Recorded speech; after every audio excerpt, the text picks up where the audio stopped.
Bom, então, uma vez tratada então dessa responsabilidade geral de todos os participantes, nós vamos ver agora artigos que vão tratar de deveres específicos do pagador, do banco pagador, da instituição pagadora, da onde sai o dinheiro. Então vamos lá compartilhar aqui e a gente já tem aí de cara o artigo 36. Gente, olha a riqueza do artigo 36. Primeiro que o capítulo já começa, né? Da autorização para iniciação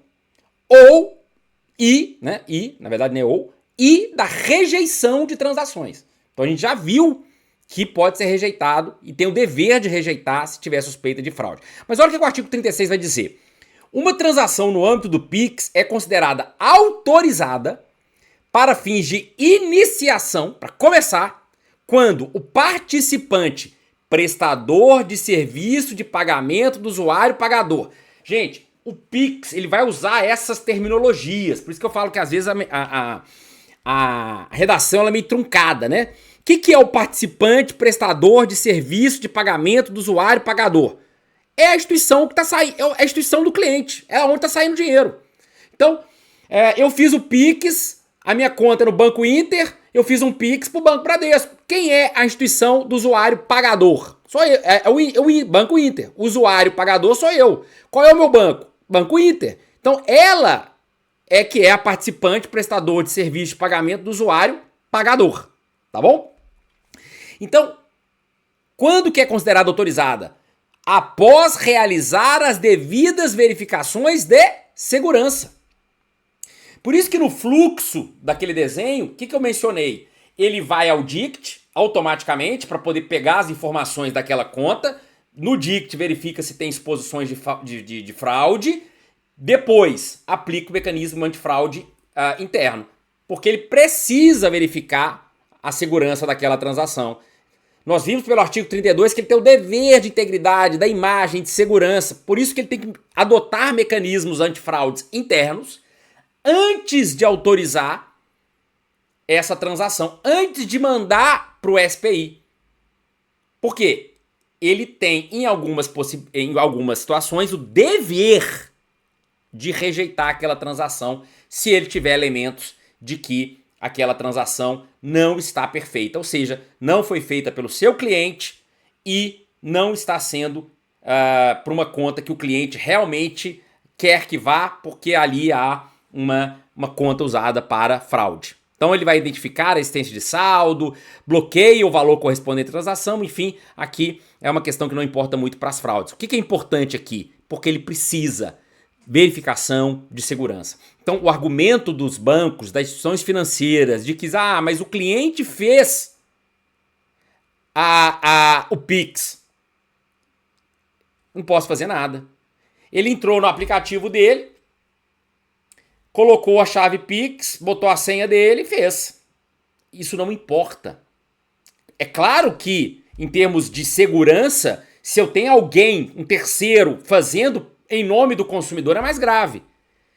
Mas o fato do consumidor ter lhe dado a senha, ter fornecido de maneira, uma fraude, ou ele ter feito uma transação ali, achando que está fazendo corretamente, por exemplo, do falso advogado, do falso boleto, da falso leilão, ainda assim o banco pagador terá que adotar os mecanismos de segurança para verificar se está dentro do perfil do cliente, o horário que está sendo feito, se aquela conta destinatária ali tinha alguma relação com o consumidor em algum momento. Então, são elementos que isoladamente talvez não são, mas quando em conjunto possam indicar que aquela operação não está adequada e que, portanto, deveria rejeitar. Ou ao menos, com cautela, verificar se de fato o seu cliente quer fazer aquela transação. Ou verificar se aquela conta realmente não tem absolutamente nenhum indicativo de suspeita de fraude. Então, o artigo 36, específico para a instituição pagadora. Olha o artigo 38. Uma transação no âmbito do Pix deverá ser rejeitada pelo participante provedor de conta transacional do usuário pagador. Mesma coisa. Participante, provedor de conta transacional do usuário pagador. Instituição da onde está saindo dinheiro. Quando houver fundada suspeita de fraude. Então, aqui a resolução do Pix impõe nitidamente, primeiro, que todos os participantes têm o dever de zelar pelo Pix, inclusive pela segurança dela. Então não há que se falar em, mas eu fiz minha parte. Não. Aqui, segurança acima de tudo. Segundo, a própria resolução diz que o banco pagador, instituição pagadora, tem que rejeitar se houver fundada suspeita de fraude. Uma das formas é a consulta do DICT, como já mencionamos. Mas não impede que você possa tentar indicar outras. Se ele tem o dever de rejeitar se ele tiver fundada a suspeita, então cabe aqui ao advogado tentar apontar que ele tinha indícios de que havia uma suspeita de fraude e mesmo assim ele autorizou aquela transação. Inclusive nos casos em que estiver prestando serviço de iniciação de transação de pagamento. É aqui que lá quando eu falei do ITP, eu falei, fica tranquilo que eu vou explicar isso. Isso foi acrescentado no regulamento do Pix com a criação do Open Finance. O Open Finance, ele permitiu o compartilhamento de informações. Então o Open Finance teve algumas facilidades, porque a criação do Open Finance, primeiro Open Banking, depois Open Finance, né, foi facilitar o compartilhamento dessas informações para que outras instituições possam saber a minha vida financeira naquela instituição e a partir disso, então, poder me oferecer, por exemplo, empréstimos com as mesmas condições ou com as mesmas informações, melhor dizendo, que aquela instituição que eu tenho relação poderia me dar. Porque o crédito ele é dado a partir de uma confiança, de um score, de uma nota que é dado ao consumidor.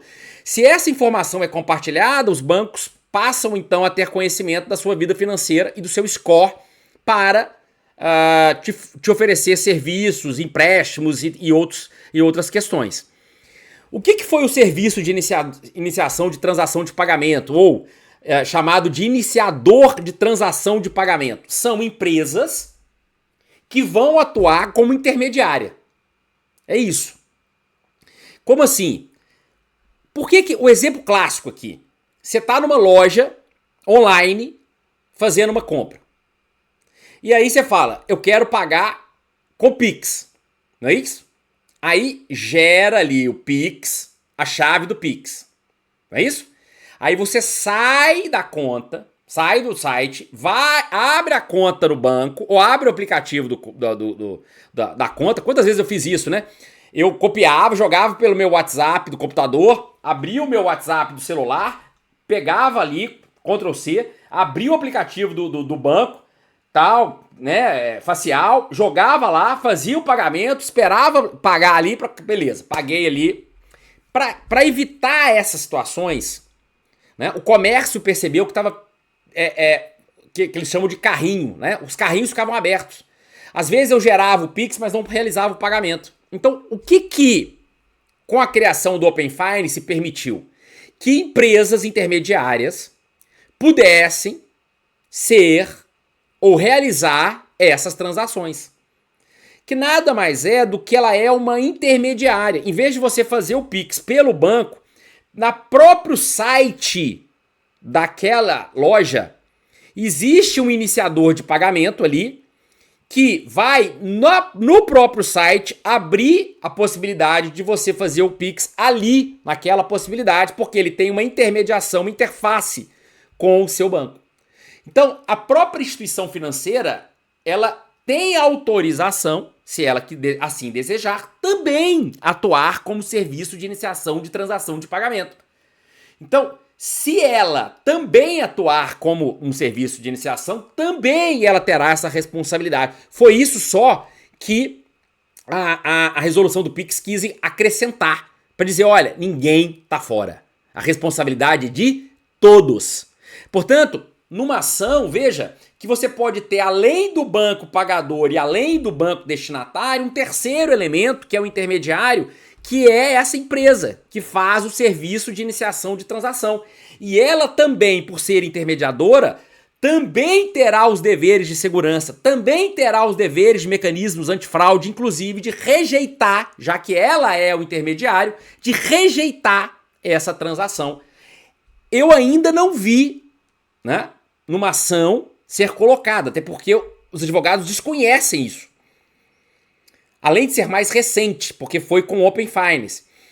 Mas essa empresa poderá ser também responsabilizada se na transação do seu cliente houver a utilização de um iniciador de transação de pagamento, ou seja, de um ITP. E o artigo 38A vai dizer exatamente isso. Uma transação no âmbito do Pix deverá ser rejeitada pelo participante iniciador quando houver fundada suspeita de fraude. Então, o 38A ele vai ser inserido na regulamentação do Pix justamente pelo serviço de iniciação.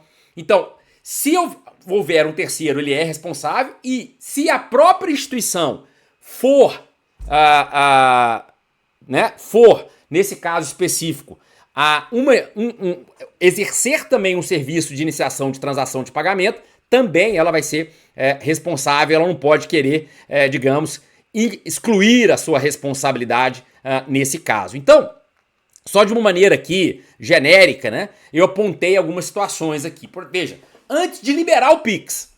Então, olha a quantidade de circunstâncias que você pode alegar. Umas são complementares, umas são semelhantes, mas veja, realizar verificações de segurança. Então, o Pix ele não pode ser simplesmente, embora ele é conceitualmente dito que é automático, é instantâneo, na prática ele passa pelo DICT, ele verifica informações do DICT, ele tem que ser aplicado mecanismos antifraude para verificar se aquela conta foi feita de maneira correta, dentro do horário usual, dentro de uma normalidade, dentro do perfil do cliente. Veja a quantidade de informações que ele processa para aí sim depois ele mandar aquela ordem de pagamento para o SPI. Então ele tem que realizar essas verificações de segurança, tem que aplicar mecanismos de prevenção de fraudes, tem que analisar a legitimidade da operação dentro dos parâmetros regulatórios, por isso que a gente está olhando esses parâmetros regulatórios, verificar a compatibilidade da transação com o perfil comportamental do cliente, uma vez que ele tem que conhecer o seu cliente. Olha mais uma vez o KYC, Know Your Customer. Conhecer o seu cliente e, portanto, monitorar esse perfil para saber se aquela transação foge do valor que ele usualmente faz, do horário que usualmente ele faz, com a rotina com a frequência que ele usualmente faz, para quem ele está fazendo. Portanto, são mecanismos que devem ser todos eles adotados. Identificar indícios de fraude, engenharia social ou uso indevido da conta, né? Avaliar sinais de risco decorrentes de dispositivo utilizado, por exemplo, geolocalização, horário, valor, padrão da operação, para verificar se é o seu cliente mesmo que está realizando aquela operação. Monitorar a transação por meio do sistema de gerenciamento do risco. O tempo todo tem que ser monitorado aquela conta. Registrar e tratar alertas gerados pelos mecanismos antifraude. E rejeitar a transação quando houver fundada suspeita de fraude. Então veja o quantitativo de indicativo que você pode, numa ação, exigir que o banco pagador demonstre para ele ter cumprido os mecanismos antifraude. Então, basicamente, você pode solicitar ao juiz que ele demonstre que, ao consultar o DICT, não havia nenhum indício de fraude. Ah, mas pode ser burlado o DICT? Não, porque o DICT não é de responsabilidade dele, não é operado pelo banco, é pelo Banco Central. Então as informações que saem do DICT são do Banco Central. Se havia indicativo lá de que aquela conta destinatária era suspeita ou o usuário era suspeito de fraude, portanto ele teria que ter rejeitado aquela transação. Então, demonstração de que no DICT não havia indício de fraude. Demonstrar que ele adotou todos os mecanismos antifraudes, e aí você pode indicar, por exemplo, se ele verificou o horário da transação, se ele verificou o perfil comportamental daquela transação, se era de acordo com o cliente, se o valor que foi feito estava em comum, né? Ou era comum que o cliente fizesse esse valor nos meses anteriores, para verificar o perfil do cliente, se fugia muito do perfil, se havia outro indicativo de que aquela conta destinatária ou aquele sujeito, aquele operador destinatário, usuário, tinha ou estava utilizando aquela conta para fraude. Veja que o sistema, a resolução em vários momentos ele vai apontando e direcionando a necessidade de mecanismos de segurança para a gente apontar. Então aqui nós abordamos então a responsabilidade da instituição pagadora. No próximo bloco a gente já vai entrar especificamente na instituição destinatária, ou seja, para onde o dinheiro vai. Nós vamos ver então como que a gente vai apontar supostas falhas dessa conta destinatária. Tá legal? Fique aí, vamos continuar o nosso estudo.